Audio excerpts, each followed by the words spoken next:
Hello everyone, welcome to my YouTube channel doctor Soumya Agarwal. तो आज हम लोग इसी को वायरस को कंटिन्यू करेंगे। इसके पिछले लेक्चर में हम लोगों ने वायरस के बारे में पढ़ा था और वायरस के हम लोगों ने क्या क्या देखे थे। नेचर ऑफ वायरस देखा था, जिसमें कि नॉन लिविंग नेचर देखा था एंड लिविंग नेचर देखा था। ओके, अब हम लोग नेक्स्ट देखेंगे। अच्छा, और भी बता दे रही हूँ क्या क्या पढ़ा था। तो वायरस के बारे में पढ़ा था, उनका ब्रीफ हिस्टोरिकल बैकग्राउंड देखा था। ओके, कि कौन कौन साइंटिस्ट ने क्या क्या किया। देन जनरल कैरेक्टर उनके पढ़े थे हम लोगों ने। फिर नेचर ऑफ वायरस पढ़े थे। अब हम लोग आगे उनका कंटिन्यू करेंगे, क्लासिफिकेशन पढ़ेंगे और भी टाइप पढ़ेंगे। ठीक है, आइए देखते हैं।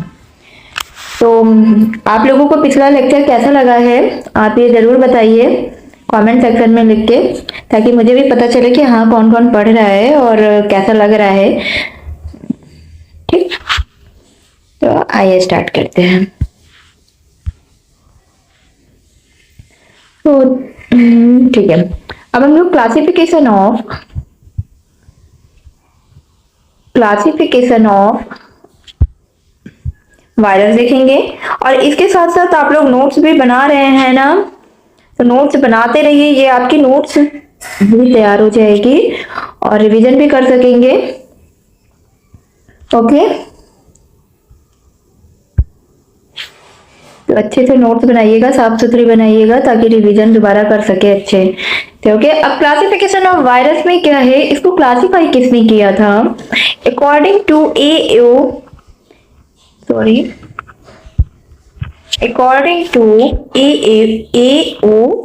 होन्स ने किया था। ओके, किस ईयर में किया था? 1948 में किया था। इन्होंने क्या बताया कि वायरस को इन्होंने ऑर्डर में डिवाइड किया, जिसे कि वायरल्स बोला गया। ओके, फिर उसके बाद इसे 3 सब ऑर्डर में डिवाइड किया। किसमें? 3 सब ऑर्डर में। ओके, तो ये 3 सब ऑर्डर क्या क्या है, आइए देखते हैं। 3 सब ऑर्डर, देखो बच्चों, इसमें 3 ऑर्डर हैं। फर्स्ट ऑर्डर है, अच्छे से बनाइएगा आप लोग नोट्स। ओके, फाइटोफैजेनी। मैं आपको ये सब फ्री ऑफ कॉस्ट दे रही हूँ, आप इसे नोट्स बनाते जाइए ताकि आराम रहे, और कोई भी चार्ज नहीं है कि कोचिंग है या कुछ भी है। ओके, यूफेजनी एंड थर्ड है जो है वो फैजनी है। सॉरी, ज्यादा हो गया। ओके, तो ये दोनों हैं। फाइटोफैजेनी का मतलब ये होता है कि वायरस इन्फेक्टिंग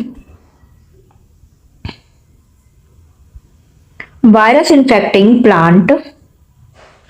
ओके, और जूफैजेनी का मतलब होता है कि वायरस इन्फेक्टिंग, नाम से ही पता चल रहा होगा कि ये एनिमल को इन्फेक्ट करेगा। ओके, एंड फैजेनी का मतलब होता है कि वायरस इन्फेक्टिंग बैक्टीरिया।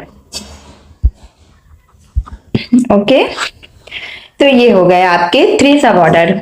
अब इसमें कुछ ज्यादा पढ़ने की जरूरत नहीं है। ठीक है, इनके तो जैसे कि वायरस जो प्लांट को इन्फेक्ट करता है या एनिमल को इन्फेक्ट करता है, तो वो एक तरीके की डिसीज होती है, जिनके बारे में हम लोग बाद में पढ़ेंगे कि प्लांट में कौन कौन सी वायरस से डिसीज होती है, एनिमल में कौन सी होती है, तो इसके बारे में बाद में पढ़ेंगे। तो पहले हम लोगों ने ये 3 सब ऑर्डर देख लिए कि इतने होते हैं। अब हम लोग नेक्स्ट मॉर्फोलॉजी एंड स्ट्रक्चर देखते हैं। ओके, तो मॉर्फोलॉजी एंड स्ट्रक्चर में आएंगे हम लोग। सॉरी, आ ही नहीं रहा।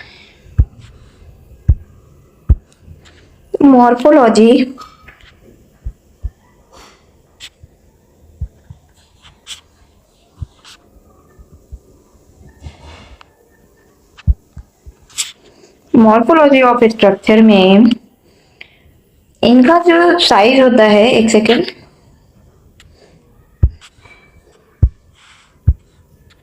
इनका जो साइज होगा, सॉरी, साइज है, कलर ही नहीं चेंज हो रहा है। इनका जो रेंज होता है साइज, वो किसके किसके बीच होता है, 2 से 300 नैनोमीटर होता है, बहुत छोटे होते हैं। ओके,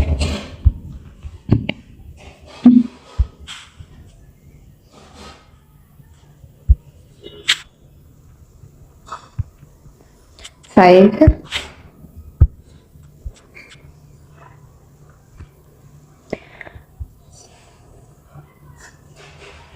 साइज में ये बड़ा हो जाएगा, रुकिए थोड़ा देखते हैं। ऐसे बना लेते हैं जिससे कि आसानी रहेगी। ठीक है, कितने कितने साइज के होते हैं, साइज मतलब कि हो गया कि कौन सा लार्जेस्ट होगा, कौन सा स्मॉलेस्ट होगा, तो ये बताया गया, बताएंगे हम लोग, इसमें देखेंगे। ठीक है, तो साइज में smallest plant virus. Okay, and next है longest plant virus. Okay, and third है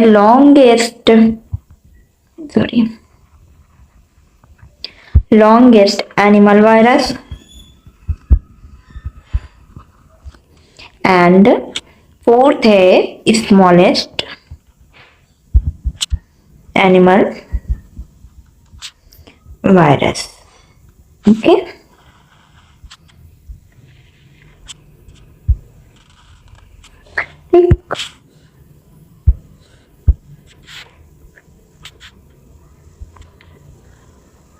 ये हो गया आपका। ठीक, अब स्मॉलेस्ट प्लांट वायरस क्या क्या है, उनके नाम क्या है, तो अल्फा मोजेक वायरस है, ये आप लोग लर्न करेंगे। ओके, अल्फा मोजेक वायरस है। नीट वाले बच्चे घबराएंगे नहीं कि ये मैं क्या पढ़ा रही हूँ। ठीक, उनको अपने मतलब का जो हो वो इसे याद करेंगे। ठीक है, अपने एनसीईआरटी के अकॉर्डिंग। ये हो गया longest plant virus, citrus tristeza virus. और बाकी जितने भी एग्जाम्स हैं, जैसे कि टीजीटी, पीजीटी एंड इसके यूपीपीएससी के एग्जाम हो गए, डीडीसी, जीआईसी, जितने भी बायोलॉजी से रिलेटेड हैं, बॉटनी से रिलेटेड एग्जाम, एंट्रेंस एग्जाम कोई भी हो, तो आप इसे तैयार कर सकते हैं, पढ़ सकते हैं और बना सकते हैं नोट्स। ओके, और नीट वाले भी इसे पढ़ेंगे। ओके, क्योंकि ये सब कभी कभी पूछा जाता है, ये तो नहीं पूछा जाएगा, बट कुछ जो मेन पोर्शन होता है वो पूछते हैं। ओके, जैसे कि आपसे ये पूछ लिया कि डीएनए में non living and living nature में दे दिया कि ये किसमें मतलब मल्टीप्लाई कर सकते हैं, मल्टीप्लाई किसमें कर सकते हैं, तो ये लिविंग सेल में ही मल्टीप्लाई करेंगे, एंड इसमें डीएनए एंड आरएनए बोल दिया, लेकिन दूसरे ऑप्शन में दे दिया इधर डीएनए और आरएनए, तो वो टिक करेंगे, डीएनए या आरएनए होगा, ऑब्लिगेट या टोटल पैरासाइट होते हैं। ओके, इस तरह की चीजें पूछेंगे जो कि एनसीईआरटी से रिलेटेड होगा।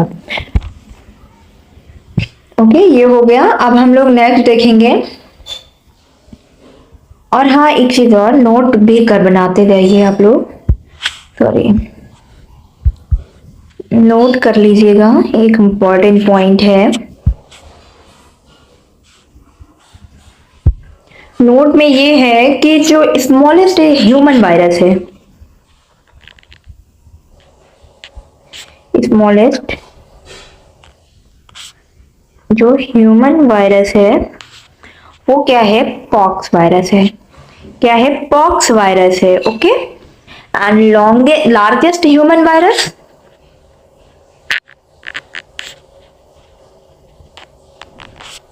लार्जेस्ट ह्यूमन वायरस जो होगा वो वेरियोला वायरस होगा। क्या होगा, वेरियोला वायरस होगा। ओके, तो ये हो गए आपके। अब हम लोगों ने साइज देख लिए मॉर्फोलॉजी एंड स्ट्रक्चर में, एंड अब शेप देखते हैं। ठीक है, तो शेप के बारे में हम लोग पढ़ेंगे। सॉरी, तो शेप में वो सेकंड, ठीक है,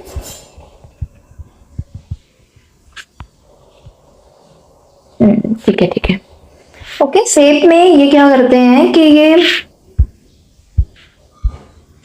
इट इज वेरिएबल, वेरिएबल होते हैं पहली बात तो ये, इनका साइज वेरी करता है।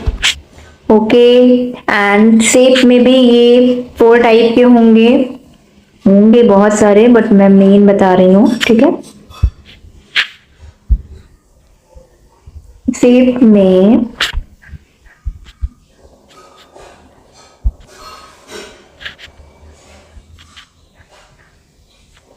ठीक, तो फर्स्ट है ब्रिक शेप्ड। कौन सा? Brick shaped.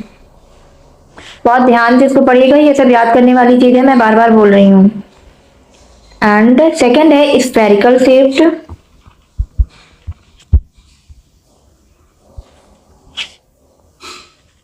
मैं बोलती भी जा रही हूँ, पढ़ाती भी जा रही हूँ और साथ में आपको नोट्स भी प्रोवाइड करा रही हूँ।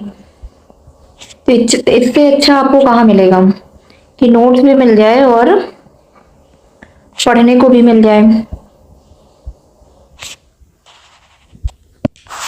और आप लोग जरा सब्सक्राइब कर दिया करिए, देखिए तभी तो मुझे लगेगा कि हाँ नहीं आप लोग पढ़ रहे हैं, और फिर मैं आगे कंटिन्यू करूंगी। ओके, तो ब्रिक शेप्ड में क्या है? स्मॉल पॉक्स वायरस होगा। ओके, शेयर करिए जितने से जितना ज्यादा हो सके, तो इससे आपको जो नहीं भी जानते हैं वो भी थोड़ा बहुत जान जाएंगे कि हाँ वायरस के बारे में क्या होती है, थोड़ी बहुत जानकारी, डिसीज के ही बारे में जानकारी मिल जाएगी। तो शेयर भी करिए एंड सब्सक्राइब करिए। और स्पेरिकल शेप्ड क्या होगा? इन्फ्लुएंजा वायरस होगा। एंड रॉड शेप्ड क्या होगा? टीएमवी, ठीक है, टोबैको मोजेक वायरस। इसका क्या फुल फॉर्म होगा? टोबैको, पहले भी बता चुकी हूँ, टोबैको मोजेक वायरस। जिसने पिछला लेक्चर नहीं देखा है वो जाके देख सकता है, मेरे प्लेलिस्ट में दिया हुआ है, बैक वायरस करके, वायरस नोट्स करके प्लेलिस्ट में है, तो आप इस तरह जाके देख सकते हैं। ओके, एंड टैडपोल शेप जो होगा वो बैक्टीरियोफेज होगा। तो ये आपका शेप हो गया एंड साइज हो गया। अब हम लोग केमिकल कॉम्पोजिशन पढ़ते हैं। क्या पढ़ेंगे? Chemical composition. तो केमिकल कॉम्पोजिशन में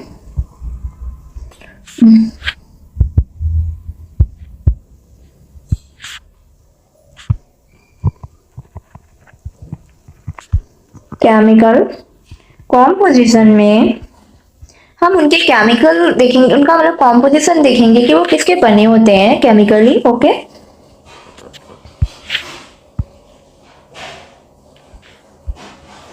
तो ये केमिकली जो कंपोज्ड होते हैं,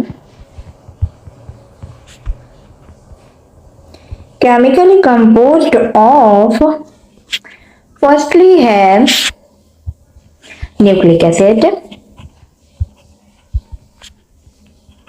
न्यूक्लिक एसिड, एंड सेकेंड है प्रोटीन। ओके, क्या होगा? प्रोटीन। अब हम लोग फर्स्ट देखते हैं न्यूक्लिक एसिड के बारे में, एक एक करके उनके बारे में देखेंगे। न्यूक्लिक एसिड हो गया, तो इनका नोट्स देख लेते हैं। कौन सा पेन लूं? ले लेती हूँ, ये बनाती हूँ। Nucleic acid, it form the central core. देखिए ये क्या करते हैं, न्यूक्लिक एसिड क्या करते हैं, ये सेंटर में होते हैं, मैंने पहले भी बताया ये सेंटर में होंगे, और उसके जो चारों तरफ की लेयर होती है वो कौन सी होती है? प्रोटीन की होती है, एंड अंदर की न्यूक्लिक एसिड होती है, ठीक है। तो ये क्या करते हैं? It form the central core.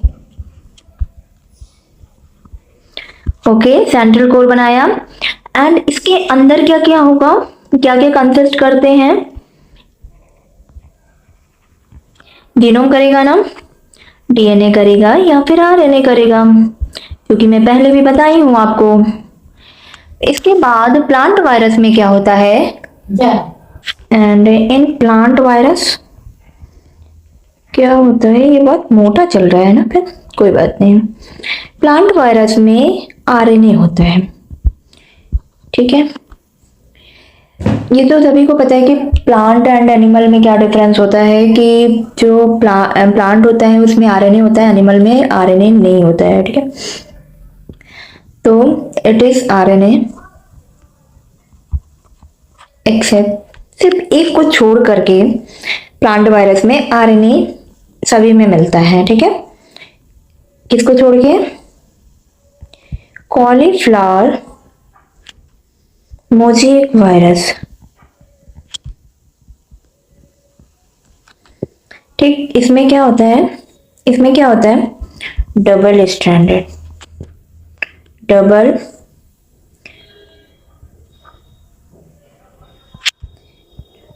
DNA होगा, ओके, जिसे कि बोलते हैं टीएसडीएनए, ओके।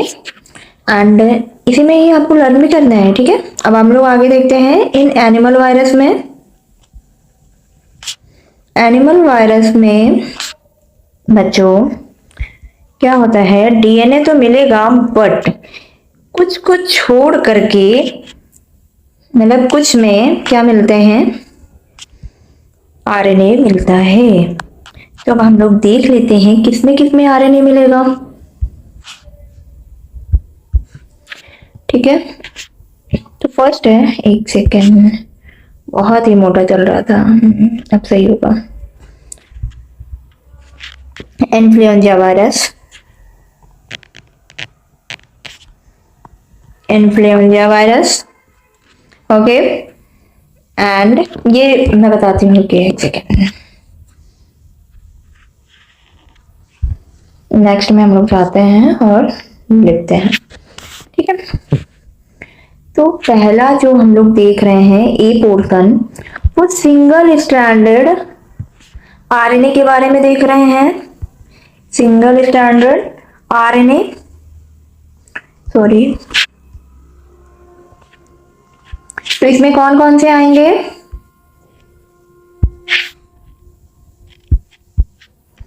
इसमें कौन कौन से आएंगे, इन्फ्लुएंजा वायरस, आप लोग नोट्स बना रहे हैं ना, influenza virus and राउथ sarcoma.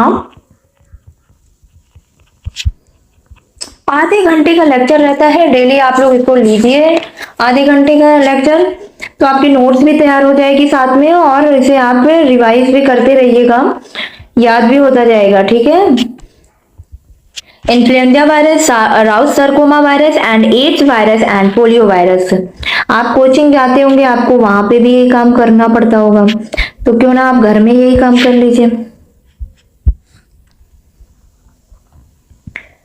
And B है डबल स्ट्रैंडेड, ये सब याद करने वाली चीजें हैं, याद कर लीजिएगा आप लोग। डबल स्ट्रैंडेड आरएनए, बाकी एक एक करके हम लोग देखते हैं। तो इसमें कौन सा आएगा, रियो वायरस। ये सब एग्जाम में पूछा जा चुका है, सारे इंपॉर्टेंट है, ओके। वाउंड ट्यूमर, बहुत पूछा जाता है, ये single stranded and double stranded ये सब पूछे जाते हैं, okay. Rice dwarfy, sorry rice dwarf virus है, ओके। ये हो गए आपके single stranded and double stranded RNA. अब हम लोग नेक्स्ट जो देखेंगे, कि हम लोगों ने न्यूक्लिक एसिड पढ़ा है ना, अब हम लोग जो पढ़ेंगे वो पढ़ेंगे क्या, प्रोटीन के बारे में, ओके। प्रोटीन में कुछ है नहीं, प्रोटीन में क्या होता है, ये क्या करते हैं, ये प्रोटेक्टिव कवरिंग करते हैं, ये तो मैंने पहले ही बताया था। It forms a protective covering, किसके चारों तरफ करते हैं, protective covering around nucleic acid,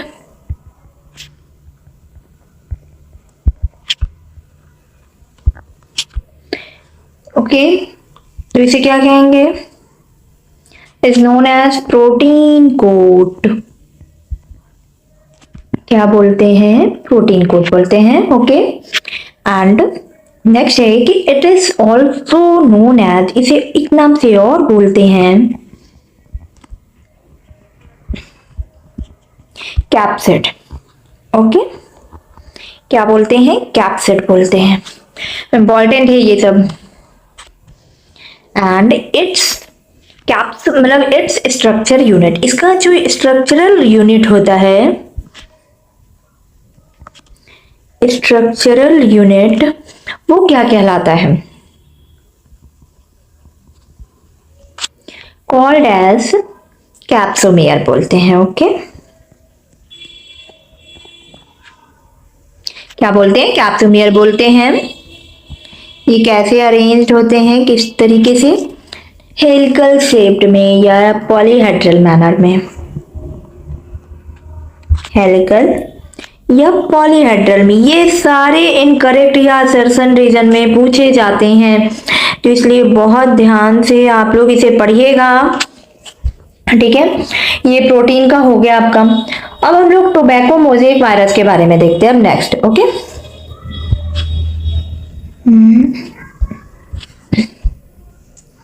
क्या हो गया? टोबैको मोज़ेक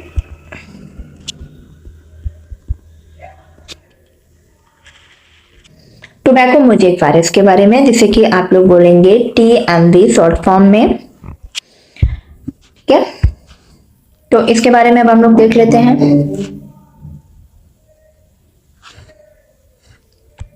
TMV में क्या होता है कि ये वायरस किसको इन्फेक्ट करता है? वायरस इन्फेक्टिंग टोबैको लीफ को। ओके, तंबाकू की लीफ। ठीक है, तो इसको फर्स्ट डिस्कवर्ड किसने किया था? डिस्कवर्ड बाय इवन वॉस्की, जो कि मैंने कल पढ़ाया था सभी को। ओके, एंड क्रिस्टलाइज किसने किया था? बहुत पूछते हैं ये क्वेश्चन में।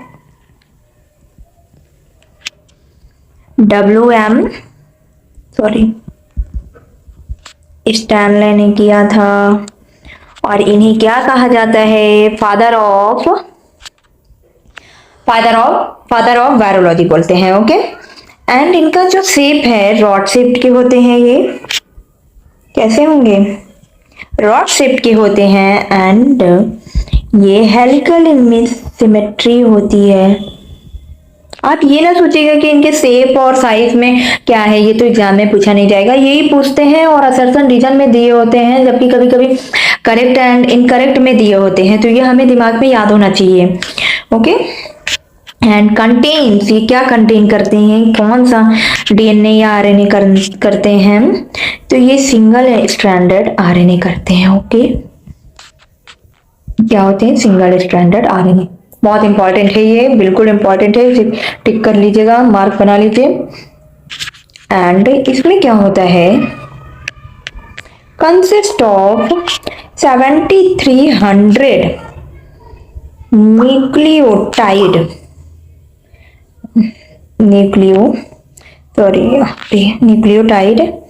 And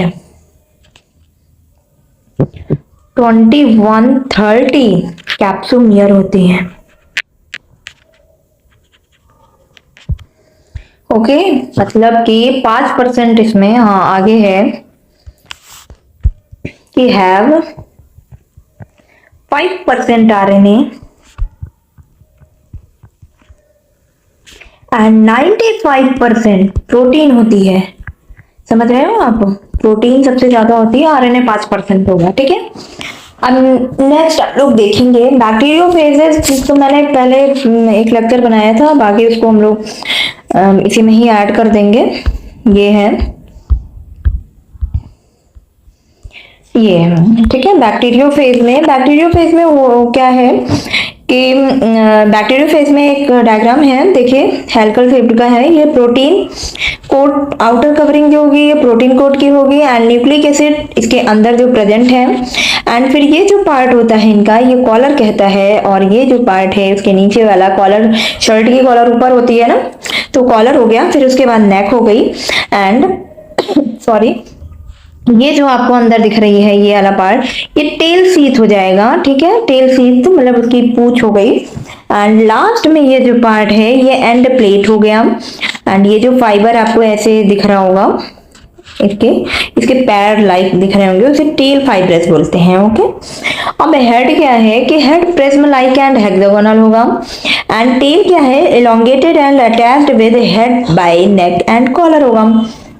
eight the end of tail, and plate पे क्या होगा कि यहाँ पे मतलब तीन के पेयर में होगा। ओके, 3 यहाँ होंगे, 3 यहाँ होंगे। टेल फाइब्रस होते हैं, हर साइड से जुड़े होंगे। ठीक है, तो ये हो गए। और फिर इसके बाद जो टेल बैक्टीरियोफाइजेज होते हैं वो नॉन मोटाइल होगा। ठीक, ये इंपॉर्टेंट पॉइंट। ठीक, इसके बाद है कि स्ट्रक्चर कैसा होता है इनका, टैडपोल लाइक होगा। And virus infecting bacteria, double standard DNA होता है, ये मोस्ट इंपॉर्टेंट पार्ट है, double standard DNA. And discover किसने किया था, टॉड डी हैरले ने, ये भी इंपॉर्टेंट पॉइंट है। तो अब हम लोग नेक्स्ट देखेंगे। नेक्स्ट जो है इनके काइंड पढ़ लेते हैं। ओके, तो काइंड में देखते हैं, आइए एक एक करके हम लोग देखेंगे काइंड को कि कितने टाइप के होते हैं ये, इनमें फेज क्या क्या होते हैं, इनमें साइकिल कौन कौन सी होती है, इसका मतलब ये हो गया। ठीक है, कंफ्यूज मत होना। तो फर्स्ट जो है वो आपका प्रोफेज हो गया। कौन सा है, प्रोफेज, या इनके 3-4 नेम है। Non virulent,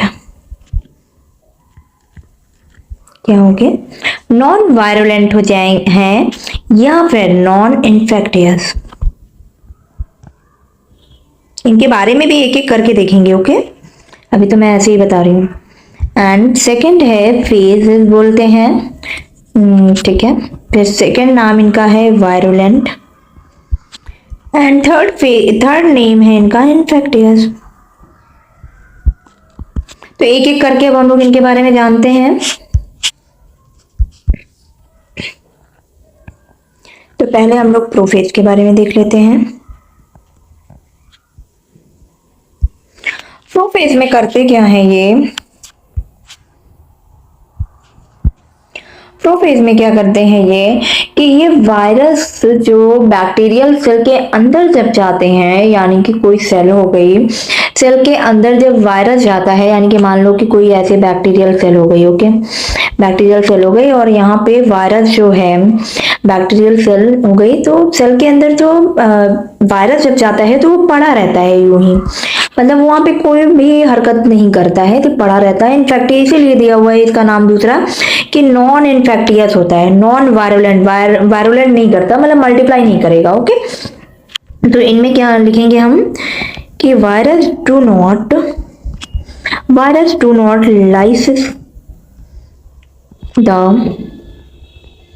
bacterial cell inside the, even किसमें प्रेजेंट होंगे ये, इवन प्रेजेंट इनसाइड, अरे इनसाइड सेल यार। ठीक है, इस प्रकार के सेल को क्या कहते हैं, लाइसो, इस प्रकार की बैक्टीरियल सेल को क्या कहते हैं, लाइसोजेनिक बोलते हैं। ओके, अब नेक्स्ट हम लोग देख लेते हैं। बस आप लोग नोट्स बनाते रहिए, मैं जल्दी जल्दी आप लोग को इसीलिए नोट्स प्रोवाइड करा रही हूँ कि नोट्स आप लोग बनाते रहिए और फिर आराम से आप पढ़ते रहिए। जब नहीं समझ में आए तो आप लेक्चर ओपन करके फिर से आप लोग पढ़ सकते हैं, इसे बार बार पढ़िए तो इसे आपका ही तैयार होगा। ओके,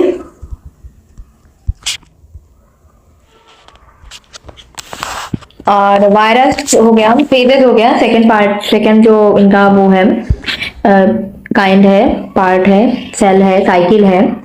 तो इसमें क्या करते हैं कि फेजेस में क्या होता है कि जब कोई बैक्टीरियल सेल होती है तो यहाँ पे ये बैक्टीरियल सेल के अंदर जाते हैं और मल्टीप्लाई भी करता है।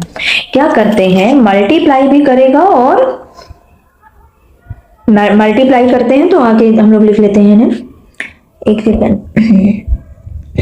ठीक है, तो क्या करते हैं, वायरस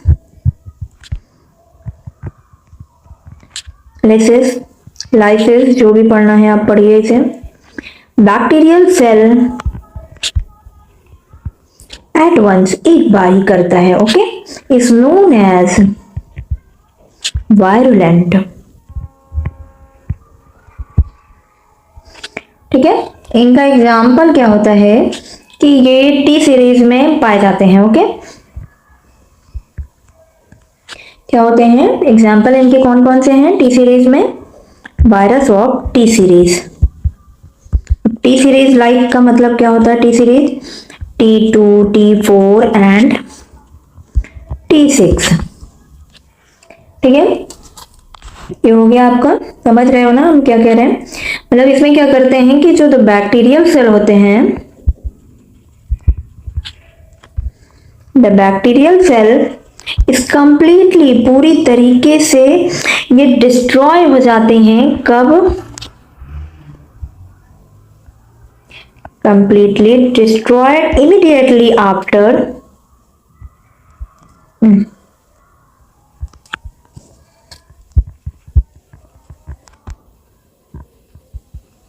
इमीडिएटली आफ्टर रेप्लिकेशन। अगर बैक्टीरियल सेल में, सॉरी रेप्लिकेशन नीचे लिख लो, replication of the viral genome. होता क्या है,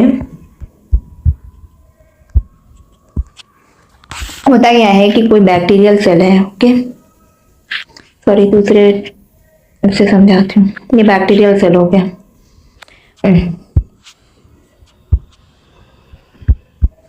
ठीक है, ये क्या हो गई? ये बैक्टीरियल सेल हो गई। क्या हो गया? ये बैक्टीरियल सेल हो गया। अब यहां पर बैक्टीरियल सेल में अगर बैक्टीरियोफेज अंदर जाता है, कैसे जाएंगे ये अंदर, तो इसको भी देख लेते हैं। क्या करते हैं ये TMB अपने टेल के थ्रू गए। ठीक है, ठीक, ये हो गया। तो ये करते क्या है कि बैक्टीरियल सेल में जाते हैं, जब बैक्टीरियोफेज, ये बैक्टीरियोफेज हो गया आपका, क्या हो गया? बैक्टीरियोफेज हो गया, और ये आपकी बैक्टीरियल सेल हो गई। ठीक है, तो यहां पर क्या करते हैं कि जब ये बैक्टीरियोफेज बैक्टीरियल सेल के सेल मेम्ब्रेन से कनेक्ट हो जाता है, यानी कि अटैच हो जाते हैं अपने टेल फाइब्रेस के थ्रू, टेल फाइब्रेस के थ्रू जब अटैच हो जाता है तो क्या करते हैं, टेल फाइबर, एक बैक्टीरियोफेज की जो टेल फाइबर होगी वो एक एंजाइम को सिक्रेट करता है। क्या करते हैं? सिक्रेटर लिटिक एंजाइम, सॉरी एक लिटिक एंजाइम को सिक्रेट करते हैं, जिससे कि क्या बोलते हैं? लाइसोजाइम बोलते हैं। लाइसोजाइम ये सिक्रेट करते हैं और इस तरीके से ये सेल वॉल को डिसॉल्व कर देते हैं। यहाँ पे जो सेल वॉल है वो डिसॉल्व हो जाती है। ओके, यानी कि नेक्स्ट डायग्राम क्या होगा इनका? जब ये सेल वॉल को डिसॉल्व कर देंगे,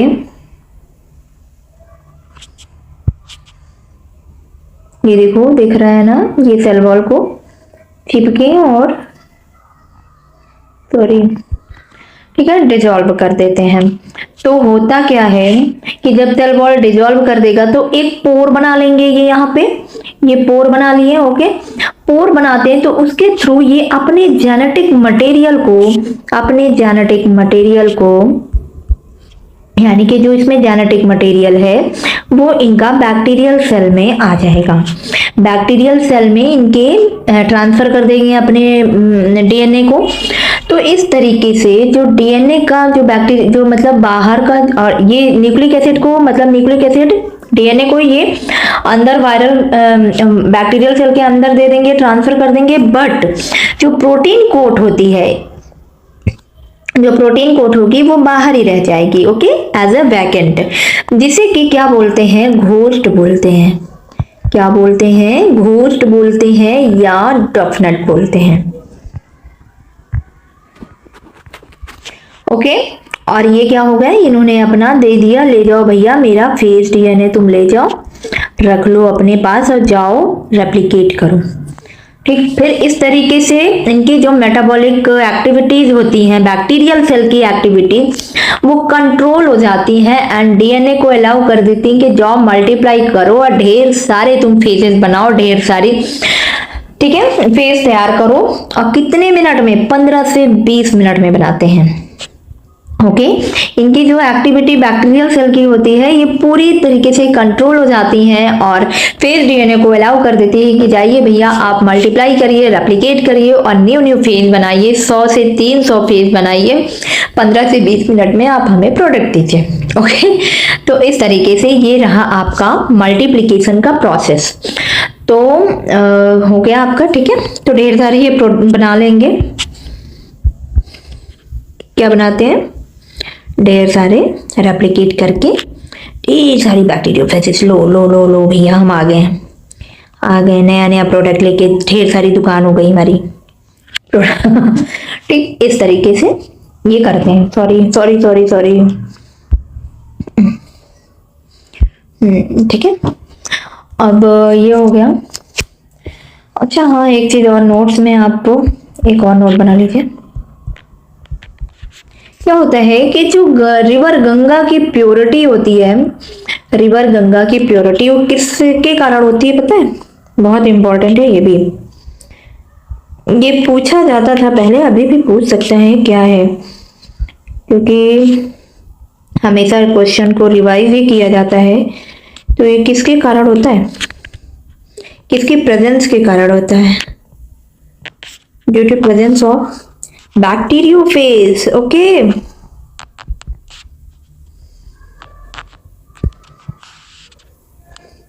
ठीक, ये हो गए आपके मल्टीप्लिकेशन। अब आगे जो है ये डिसीज के बारे में हम लोग पढ़ेंगे, तो अभी हम लोग स्टॉप करते हैं। ठीक, बहुत हो गया, इतना हम लोगों ने पढ़ लिया। अब नेक्स्ट लेक्चर में हम लोग पढ़ेंगे इसे। तो आज हम लोगों ने काफी कुछ पढ़ लिया। क्या क्या पढ़ा आज हम लोगों ने? क्लासिफिकेशन ऑफ वायरस देखा, ठीक है, मॉर्फोलॉजी एंड स्ट्रक्चर देखा, फिर केमिकल कॉम्पोजिशन देखा हम लोगों ने, एंड उसमें टोबैको मोज़ेक वायरस के बारे में पढ़ा, एंड बैक्टीरियोफेजेस के बारे में पढ़ा, एंड बैक्टीरियोफेज के हम लोगों ने काइंड पढ़े। आप लोग, मैंने डायरेक्ट पढ़ाना स्टार्ट कर दी हूँ बैक्टीरियोफेज के काइंड, आप यहाँ पे ऐड कर लेना। बैक्टीरियोफेज का जो स्ट्रक्चर मैंने बताया था, ऊपर बताया था ना पहले, ये बताया था, तो इसे आप पहले ऐड कर लेना, फिर इसके बाद काइंड या काइंड के बारे में लिखना। ओके, तो इतना आप लोग कर लीजिएगा, ये मैं नहीं कर पाई थी। ठीक, काइंड ऑफ बैक्टीरियोफेज, उसमें 2 phase, prophase and phases virulent. ठीक है, मल्टीप्लिकेशन पार्ट हो गया। अब हम लोग नेक्स्ट में पढ़ेंगे विरियोइड्स के बारे में पढ़ेंगे, प्रियॉन्स पढ़ेंगे, विरियॉन्स पढ़ेंगे, एंड उसमें जो डिसीज वायरस कॉज करती है प्लांट एंड क्या बोलते हैं एनिमल को, तो उसके बारे में देखेंगे। बहुत छोटा सा लेक्चर होगा। ओके, तो अब आप लोग इसी तरह कंटिन्यू बने रहिए। मैं बार बार कह रही हूँ कि सब्सक्राइब करिए ताकि आपको नोटिफिकेशन मिले। मैं ऐसे ही नोट लाऊंगी, एक लेक्चर और चाहिए जिसमें कि वायरस कंप्लीट हो जाएगा, और फिर इसके बाद हम लोग नेक्स्ट देखेंगे, पढ़ेंगे। ओके, और नोट्स बनाते रहिए, मैं बोल रही हूँ, और घबराना नहीं है, बार बार रिवीजन करना है। ये मत सोचिए कि इसको कैसे याद करेंगे, मैं आज पढ़ा रही हूँ तो आप नोट्स बना ही चुके होंगे मेरे साथ साथ, या बार बार आप इसे देखिए, बनाइए नोट्स, और इसके बाद आप इसे तुरंत लर्न करिए, छोड़ा मत करिए कोई भी चीज को कि हमने आज बता दिया, लेक्चर ले लिया, तो आप इसे 2 दिन बाद रिवाइज करें या लर्न करें, सोचें अरे अभी बहुत टाइम है पढ़ेंगे, नहीं। जब भी मैं पढ़ाऊं तब आप तुरंत उसे याद करिए, उसके बाद आप उसे लर्न करिए डेली। होता क्या है, सारा काम छोड़ के आप सबसे पहले उसे रिवाइज करिए पुरानी चीजों को। इससे क्या होगा कि आपको कॉन्फिडेंस आएगा। रिवीजन बहुत जरूरी होता है किसी भी एग्जाम के लिए। मैं बार बार कहती हूँ, रिवीजन करना और क्वेश्चन सॉल्व करना बहुत इंपॉर्टेंट है किसी भी एग्जाम में सक्सेस होने के लिए।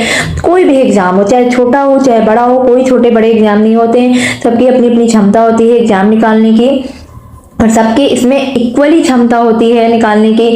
कि हम कोई ये सोचे कि मैं आईएएस नहीं निकाल सकती हूँ या कोई भी एग्जाम नहीं निकाल सकती हूँ, कोई भी कुछ भी कर सकता है, बस मेंटली स्ट्रांग होना चाहिए। तो इसलिए आप लोगों को बार बार इसे पढ़िए, बार बार रिवाइज करिए। मैं अभी पढ़ा रही हूँ, आप इसे लर्न करिए, मैं कल लेक्चर लूंगी, आप फिर उसे रिवीजन करिए। और मैं एक चीज करती थी कि जब भी मैं पढ़ती थी तो रात में, आपने सारा दिन क्या पढ़ा, रात में सोने से पहले 1 घंटे से रिवीजन करिए। इतनी जल्दी रिवीजन करिए कि जल्दी जल्दी बस पढ़ लीजिए कि मैंने आज सारा दिन में इतना पढ़ा। चाहे आप 2 ही टॉपिक पढ़िए, चाहे 10 टॉपिक पढ़िए सारा दिन में, लेकिन सोने से पहले 1 से 1.5 घंटे रिवीजन करिए जो आपने सारा दिन में पढ़ा हो। मैं रात में नहीं, मैं सुबह भी नहीं बोलूंगी कि रिवीजन करिए, बट रात में सोने से पहले आप रिवाइज करिए। आप नेक्स्ट मॉर्निंग से आप फिर से स्टार्ट करिए, फिर रात में सोने से पहले आप रिवाइज जरूर करिए। आप देखिएगा आपके अंदर बहुत बदलाव आएगा, बहुत चेंज आएगा और कॉन्फिडेंस बहुत आएगा, क्योंकि किसी भी एग्जाम को क्लियर करने के लिए कॉन्फिडेंस बहुत जरूरी होता है एग्जाम हॉल में बैठने के लिए। और इस तरीके से आप लोग पढ़िए, बिल्कुल आप क्लियर करेंगे कोई भी एग्जाम।